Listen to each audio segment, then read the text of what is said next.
So we are very glad to meet in this conversation in Strasbourg with Andrius Kubilius. It's the member of European Parliament and the representative of EPP group in the Parliament from Lithuania. Very welcome you. Pleasure. Thank you.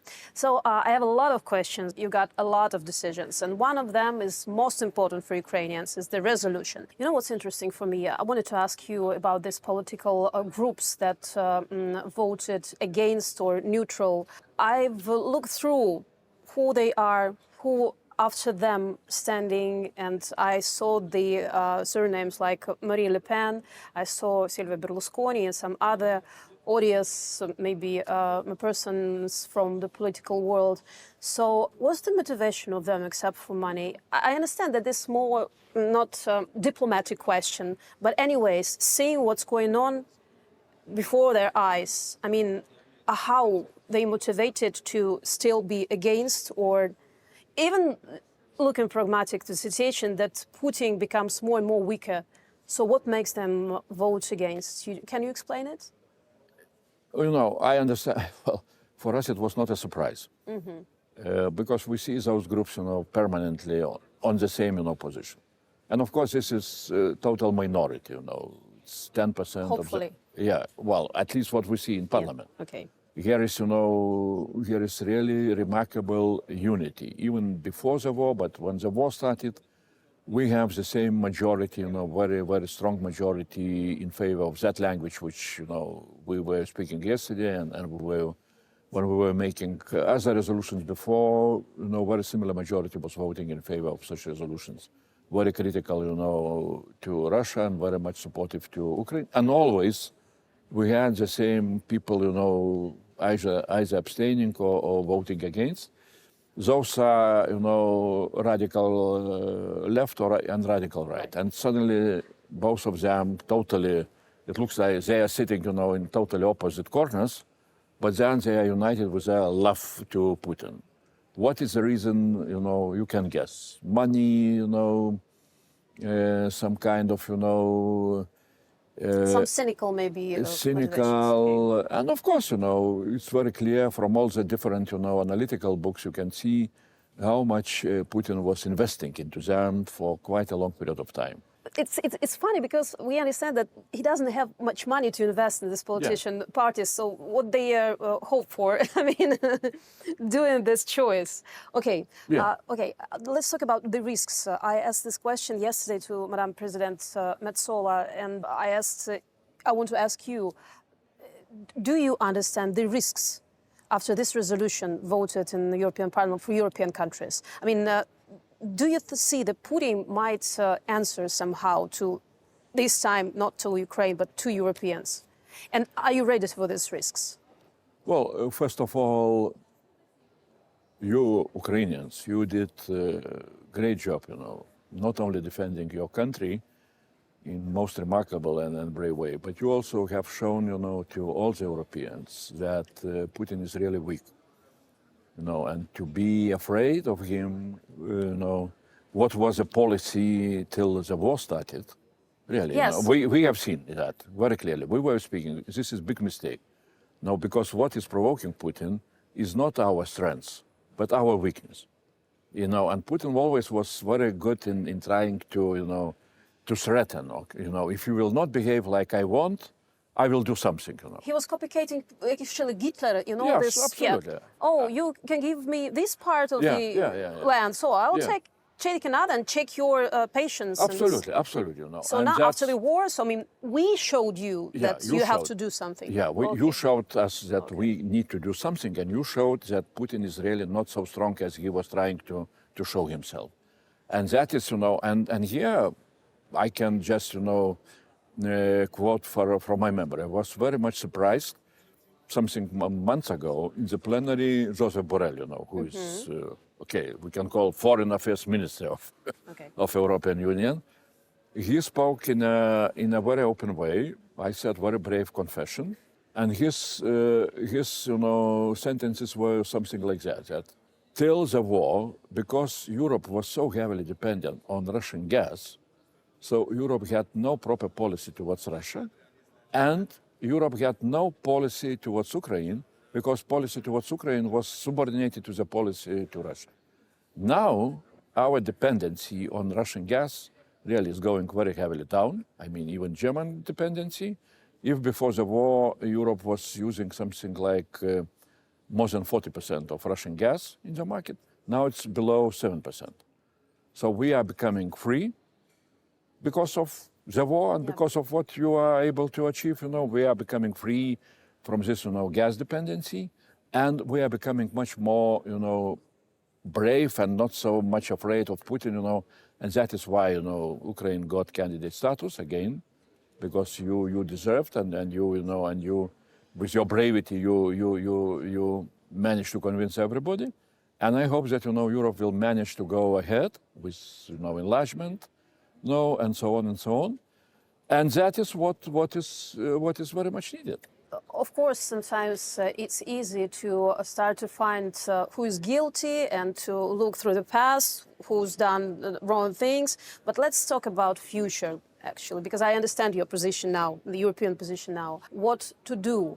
And when you say about the independence of the energy resources of Russia, I had a lot of talks with skeptical experts from different countries, and they say that this is how the world of politics works. So people are pragmatics. The countries are pragmatics. So when the war stops, we will talk about it later, but when the war stops, somehow some countries, as a pragmatic countries, will try to look the ways to start business, right business, maybe correct business, legal business with Russia and cheap energetics resources again. Is it possible? And what Russia should or may do to change this situation, to get rid of the status of terroristic states and renew these business connections? Is it possible? Well, Russia... To answer the skeptics. Yeah. Well, always you can be skeptical or you can be a little bit more optimistic. So Russia needs to change itself into needs to transform itself into a normal country, European type country, normal country, democracy, country, and so on. Civilized. Civilized country. Is it possible? I am optimist. I am on optimistic side. But I understand that, especially in Ukraine and quite many in Europe, they do not believe in that. We even published an op-ed in one of European magazines together with Radek Sikorski, with some other, members of European Parliament, where we spoke about believers and non-believers, in Russian democracy in Europe. That this is our division for time being. And how percent of believers? We did not, measure it, but we are trying to do. We are trying to keep that, possibility. We are working quite heavily, quite intensively with Russian liberal opposition, and so on. And of course, in order for Russia to transform itself, there are several very, very clear conditions. First of all, Ukraine needs to defeat Russia with our assistance. That is the first thing, Second is, of course, tribunal to Putin. And even, I would say, Ukrainian membership in NATO is very important exactly from that point of view. Everybody speaks more or less about security of Ukraine, but I'm saying that should be a message to Russian people that, they need to forget about this dream to restore empire, which still they are living with as a post-imperial society. Because if Ukraine is becoming a member of NATO, it means that, Ukraine is on the side of West. That's for forever. And then, Russians need to start to dream about normal life. If now, Putin is playing the games with this, post-imperial nostalgia, and that is becoming the tragedy of Russia, so we can try to assist Russian people to have another dream of normal life. And how we can do that? Yeah. To support Ukraine, to create Ukrainian success as an inspiration for ordinary Russian people, and to show them that it's possible. And we can help Russian people to achieve the same. So coming back to your question about business as usual with Russia, it will depend on what Russia will be. If Russia is really transforming itself, if Russia is becoming, normal country, so definitely, We could speak about, whatever economical cooperation with Russia in such case, about free trade of EU and democratic Russia. But that's the first condition is, different Russia. Like after Second World War, Nazi Germany managed to transform itself, or it was transformed by assistance of the West into a normal Germany. We do not have any problems, with democracy in Germany. We were talking about people who are living because of the mobilization. That's why I want to ask you, Joseph Borrell, he talked about in his speech the risks for security of Europe, and one of them is migrant crisis. So talking about the refugees, in what status might be these Russian people in the European Union? Isn't it risky to accept old men who are fleeing the country and with the Putin and Ruski Mir ideology in their heads? And can they be put in the same row with our Ukrainian refugees? I'm sorry, this is a very tough question, but I have to put it. So what are their status? Are they accepted as freely as Ukrainian refugees? Are they refugees? First of all, of course, all Europe is showing solidarity with Ukrainian people, definitely, and it was, a lot of solidarity, which was shown by ordinary people in different countries, not only in Central Europe, but also in Belgium, in Germany, and, to Ukrainian people. And we shall continue to do that. Now, with Russian people, it's different. And as you know, quite a number of countries decided to stop giving them Schengen visas. And perhaps it will go with the same lines, because simply we consider that exactly there are security threats. We do not know who are those people. Still, there are we do not hear about any kind of, new legal instruments from that point of view. Somebody is saying that according to Schengen rules, according to migration legislation, if the people deserting military service, not running away from mobilization, but deserting from real military service, then they can apply for political refugee status. But I am not so sure about this, instrument and legality. For the time being, nothing is going on. As I said, some countries stopped. Others are maybe still, not changing their policy. What we are looking for, and we are working really, with Russian opposition, with quite many people who were active in opposing Putin and who left Russia. Now they are somewhere in European, Union, in different cities. We are trying to work with them together on trying to see how we can assist that transformation which we spoke before. I was walking around the streets of Strasbourg after first time leaving Kiev after the beginning of war. I felt myself again a human. So I felt again the calm, the normal life, and how to explain the politicians who are sitting in these calm houses, because we see that all that traveled to Kiev and saw Bucha and Irpin and Borodyanka and Kherson and Izium, something happened in their heads. Even Olaf Scholz, he was scared when he heard this alarm that we got used to. We never get used to, but we got used to it. So we have to take all these 705 politicians and get to Kiev to understand what's going on really, and it can happen in your lands.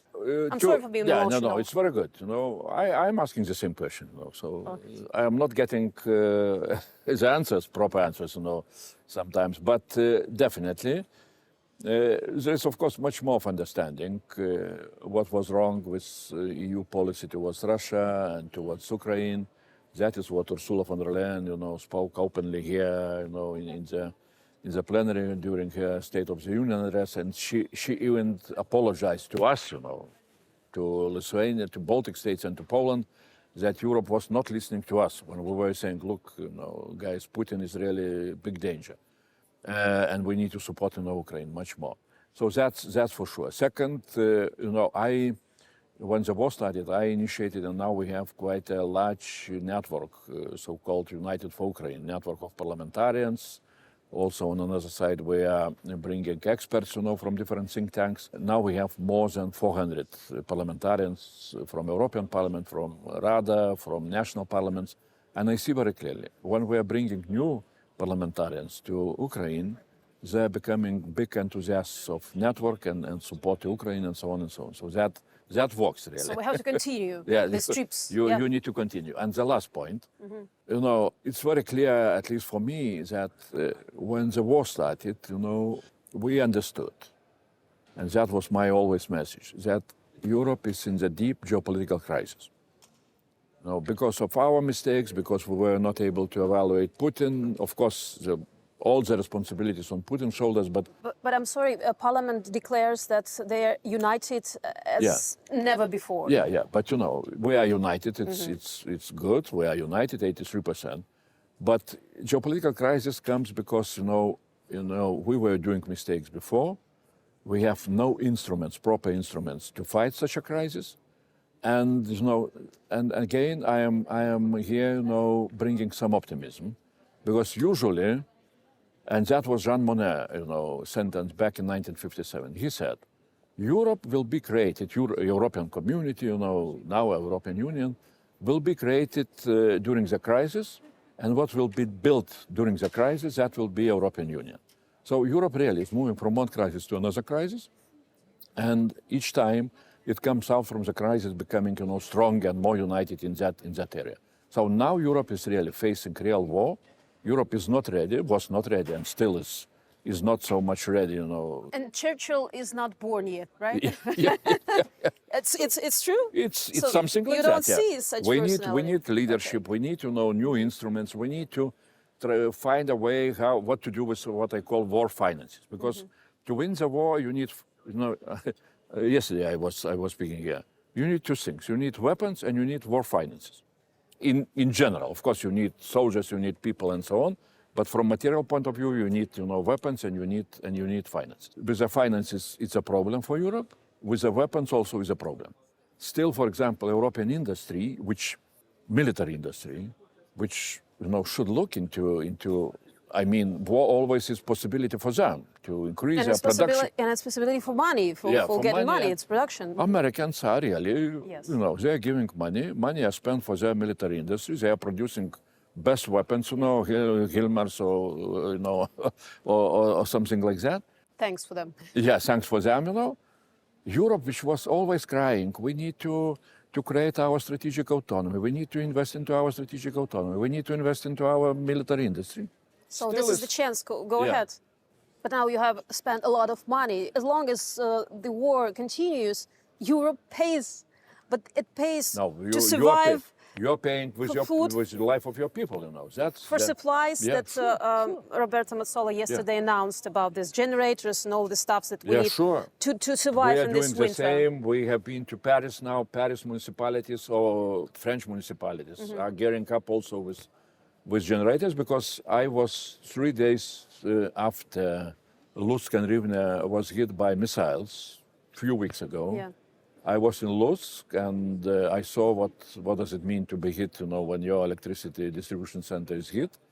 We spoke with local authorities, and really then they raised that question about generators, and I said to all our networks, this should be our task, to definitely it's the crimes which, those terroristic crimes which Russia is now perpetrating, hitting, civilian infrastructure, electricity, heating systems, hospitals. Water. My friends everything. are calling, the kids are in hospitals Absolutely, under this equipment, and it's shut down, and this is lives. It's terrible to see, and I can imagine what is to live in such circumstances. Now the question is, what can we do on one side to stop those atrocities. From another side, how we need to gear up our assistance, humanitarian assistance to Ukraine. And that is what we're trying to do, bringing, raising up municipalities, raising up all, NGOs. And I was, in Lithuania, we have quite active public leaders, journalists who are collecting money for Bayraktars. I said, look, guys, now there is a need not only of Bayraktars, but of generators. I even calculated that we need to provide if Americans should provide half of 20,000 of generators which are needed according to government estimation.